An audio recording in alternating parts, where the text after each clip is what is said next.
پیغمبر پاک صلی اللہ تعالی علیہ وسلم مبارک فرمائی سنگ بده دعا قبلیگی، دعا خود پاک انسان قبلیگی، دعا خود نیکخور انسان قبلیگی، دعا خود هغه انسان قبلیگی چې د چا په ګېډه کې حلال مال پروت وي. چې کم سړی د حرام مال زکات ورکوي، د حرام مال صدقه ورکوي، د حرام مال خیرات کوي، روایاتو کې راځي وایي دغه انسان الله پاک جل جلاله د قیامت پر ورځ براولي او سره د دې مال به جهنم کې لړي کی. سیدنا ابوبکر صدیق رضی الله تعالی عنہ روایت کړی ده، فرمایي کم انسان چې حرام مال خوري دا انسان مګر جنت ته نه داخليږي. کو چرته یو سړی وي هغه سره 10 درهم وي او په 10 درهمو کې یو درهم حرام وي او د په کپڑا واغستا او هغه کپڑا واچول او مونږ کولو د دې مسلمان مونږ ګره قبول نه ده. جناب نبی کریم صلی الله تعالی علیه وسلم مبارک فرمایي الکاسب حبیب الله. کم سړی چې کسب کوي دا دیړی مار نه ده، دیړی مار چې حلال روزي ګټي کنه. پیغمبر علیه الصلاۃ والسلام مبارک فرمایي دا د الله جل شانه دوست ده. دکاندار، ملازم او هر قسم انسان چې هغه حلال روزي ګټي او الله فرایض خیل ساتي د هغې نه بعد رستو د دې فریضي خیل ساتي د حلال کمایي، جناب نبی کریم صلی الله تعالی علیه وسلم مبارک فرمایي دا انسان د الله جل شانه دوست د دوست ګوري. اے د ایمان والا روزه نیسئ، اے د ایمان والا حج کوئ، اے د ایمان والا حج کوئ. او داسې ډېر احکامات الله پاک جل جلاله خپل مؤمنانو بندگانو ته فرمایلی دي. دکه رنګې د عباداتو سره الله پاک جل جلاله مؤمنانو بندگانو ته د معاملاتو حکم هم فرمایي چې اے د ایمان والو منځ خو کوي، روژه نیسئ، زکات ورکوي، حج کوي، خو لیکن د دې عباداتو سره سره اے د ایمان والو ګوره معاملات هم ټیک کا. چې انسان وای زه کامل په شریعت باندې لاړ شم او د شریعت مطابق میں کامل زندگی تیر شي، نو دا به د عباداتو سره سره د معاملات هم ګوره خیل ساتي. منځ خو به کوي، روژه به نیسي، زکات به ورکوي، حج به کوي، خو لیکن دې سره سره به ګوره د معاملات هم خیل ساتي. الله پاک جل جلاله ما او تا ته دا حکم کړی دی اے د ایمان والو لا تاکلوا اموالکم بینکم بالباطل. اے مسلمانا، اے د ایمان والا تو ګوره د چا مال په غلطه طریقې سره ونه خورې. رونو بهترین چې یو سړی وای زما عبادت قبول شي، زما روزه قبول شي، زما حج قبول شي، زما زکات قبول شي، زما منځ قبول شي، د هغه لپاره دا ضروري ده ګوره چې دا به د حلال مال کوشش کوي چې دا اعمال په حلال مال سره وکړي. روزه په حلال مال ونیسي، روزه په حلال مال ماته کړي، منځ چې کوي د هغې نه مخکې حلال مال وخوري، حج چې ادا کوي د هغې لپاره حلال مال نه جمع کړي، زکات چې ادا کوي د هغه د حلال مال نه ادا کړي، او صدقه او خیرات چې کوي هغه ګوره د حلال مال نه وکړي. روایاتو کې راځي او جناب نبی کریم صلی الله تعالی علیه وسلم مبارکم ما او تا ته دا حکم فرمایلی ده طلب کسب الحلال فریضة بعد الفریضة، چې په یو انسان په یو مسلمان باندې د حلال مال کمایي، د حلال مال ګټل دا فرض دي. تا باندې چې څنګه منځ فرض ده، تا باندې څنګه روزه فرض ده، تا باندې څنګه زکات فرض ده، تا باندې حج فرض ده، دکه رنګې ګوره تا باندې حلال روزي ګټلوم لازم دي، واجب ده په تا باندې چې خپل اهل ته حلال روزي راوړې. خو وروڼو ګوره حلال مال ما درته ووي، نن چې مسلمان تکالیفو کې گرفتار ده، منځونه کوي، روژې نیسي، زکاتونه ورکوي، حجونه کوي او دعاګانې کوي، دعاګانې نه قبلیږي. وروڼو وجه څه ده؟ مال مخدوش ته مخدوش. قسم ده کو سپا مال وي که نه، الله پاک جل جلاله د حلال مال د ګټلو ګوره حکم کړی ده او فرمائی یا ایها الذین آمنوا اے دا ایمان والو لا تبطلوا اموالکم بینکم بالباطل، تاسو ګوره د یو بل مالونه په باطلې طریقې سره مه خورئ. اسې نه په سود سره تیوالی، اسې نه په غلې سره تیوالی غلاو کې، اسې نه په جوارۍ سره یې وخورئ، نه په باطله طریقې سره د یو انسان مال خوړل دا ګوره حرام دی. مال گٹی جناب نبی کریم صلی اللہ تعالی علیہ وسلم مبارک بیان فرمائے لیدا، مال گٹی طلب کسب الحلال فریضۃ بعد الفریضہ.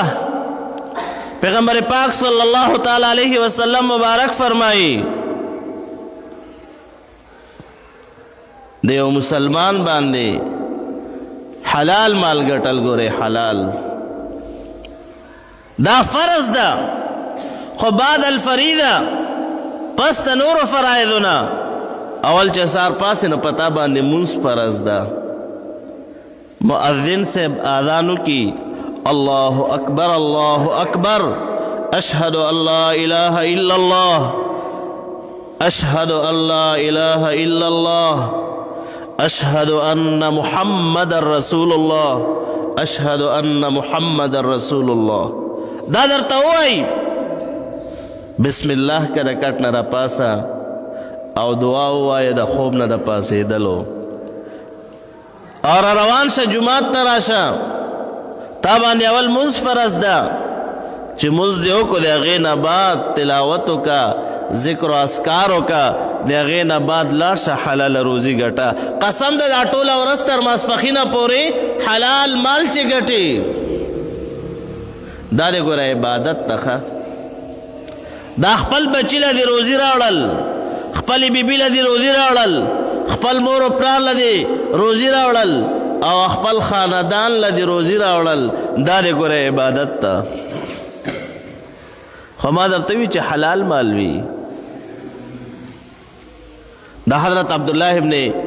عمر رضی اللہ تعالی عنہ روایت میں ته ذکر کو چرته یو سړی وي هغه سره 10 درهم وي او په 10 درهمو کې یو درهم حرام وي او د په کپړه واغستا او هغه کپړه واچول او مونځ کولو، د دې مسلمان مونږ ګوره قبول نه ده. او امام بهقی رحمه الله یو لوی محدث تیر شوی ده، هغه یو روایت نقل کړی ده د جناب حضرت سیدنا ابو بکر صدیق رضی اللہ تعالی عنہ،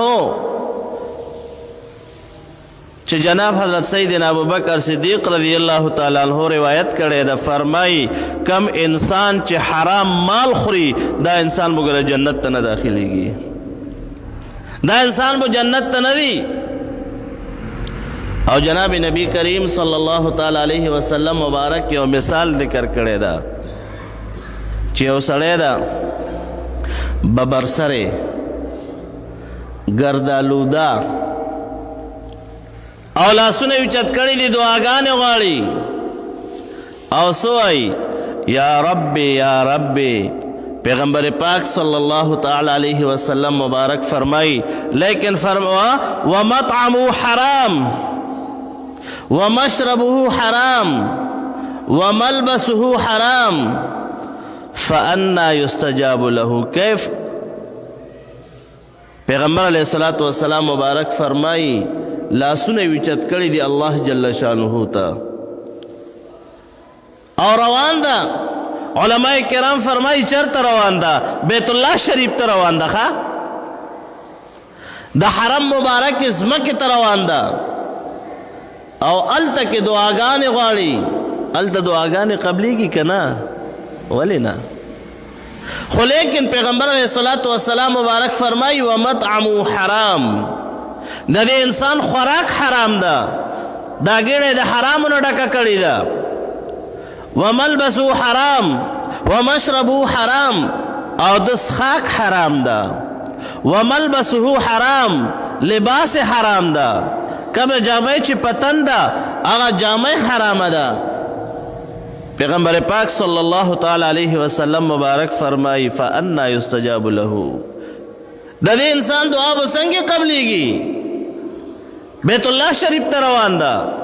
هلته دعاګانې غواړي او لاسونه یې اوچت کړي دي او آواز کوي یا رب یا رب، ای زما ربه ای زما ربه جل شانه، او خپل حاجات غواړي. لیکن حرام روزی دی پګېډې ده، حرام مشروب دی څکلی ده، حرام کپڑا دی اچولی ده، لباس دی اچولی ده. پیغمبر پاک صلی الله تعالی علیه وسلم مبارک فرمایي څنګه به دعا قبلیږي؟ دعا خو د پاک انسان قبلیږي، دعا خو د نیکخور انسان قبلیږي، دعا خو د هغه انسان قبلیږي چې د چا پګېډې کې حلال مال پروت وي. وروره زه تو چې نن تکالیفو کې گرفتار یو ښه او مشکلاتو کې ګیر یو، دعاګانې غواړو، منځونه کوو او الله پاک جل جلاله ته لاسونه اوچتوو، لیکن یو دعا مو هم ګورئ نه قبلیږي. وجه څه ده رونو؟ وجه دا ده